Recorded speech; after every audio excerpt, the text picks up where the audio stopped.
Marina a un début assez polyvalent, tout comme Levi, bien qu'elle soit davantage orientée vers la magie étant une utilisatrice de magie, sa faiblesse, c'est un démarrage un peu lent car les sorts nécessitent d'autres compétences et équipements pour vraiment qu'elle brille. Sachez aussi qu'elle ne peut pas utiliser d'armes de mêlée à deux mains, mais c'est pas vraiment un problème, enfin ça devient un problème uniquement à la fin de la partie.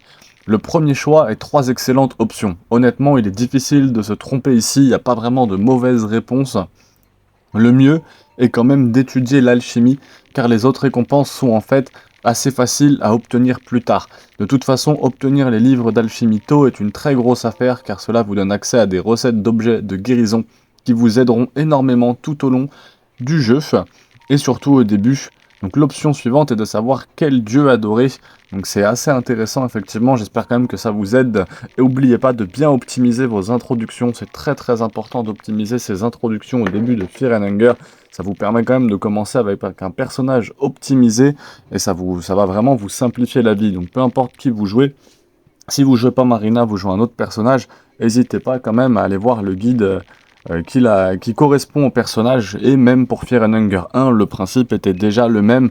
L'introduction est très importante parce que ça modifie vraiment tous vos skills, et je vais aussi de toute façon vous sortir un petit guide général d'astuces sur Fear and Hunger Termina. N'hésitez pas à mettre un pouce bleu et à vous abonner pour ne pas rater ça. Donc en Dieu, vaut mieux prier pour Grogoroth, vidéo disponible pareil si vous voulez voir comment le battre sur Fear and Hunger 1, parce que c'est sans doute le meilleur en combat sans contexte. Les autres ont des sorts utiles, mais la croissance sont le sort le plus utile de tous, et c'est très difficile de maximiser son affinité, donc vaut vraiment mieux choisir Grogoroth, qui sera le plus pratique. Les autres dieux sont utiles au combat, les seuls dieux utiles au combat, c'est le dieu de la peur et de la faim, mais l'affinité est assez facile à obtenir, et Venushka, vous n'avez besoin que de 2 affinités pour ces sorts de combat. Donc bon, faut mieux vraiment focus sur Grogoroth. Le dernier choix de Marina, donc premier choix, étudier l'alchimie, deuxième choix, Grogoroth, et le troisième choix, c'est de prendre quelque chose à lire. Apparemment, c'est une RNG, donc vous n'aurez pas toujours le même livre. Donc après, à voir en fonction de celui que vous préférez, de ce que vous comptez faire derrière. Pour commencer ensuite comme il faut avec Marina, si vous arrivez à obtenir 2 pierres d'âme, vous allez acheter directement la nécromancie afin de ressusciter les ghouls, et vous pouvez recommencer bien sûr à volonté l'introduction afin d'avoir directement le livre qui vous plaît. Moi je vais enregistrer cette partie de Marina afin de pouvoir continuer avec elle.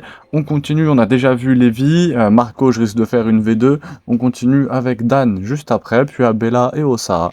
J'espère que cette vidéo vous aura plu, n'hésitez pas à vous abonner, à laisser un petit pouce bleu, une vidéo par jour sur Fear and Hunger, il y a vraiment des très lourdes vidéos qui vont arriver.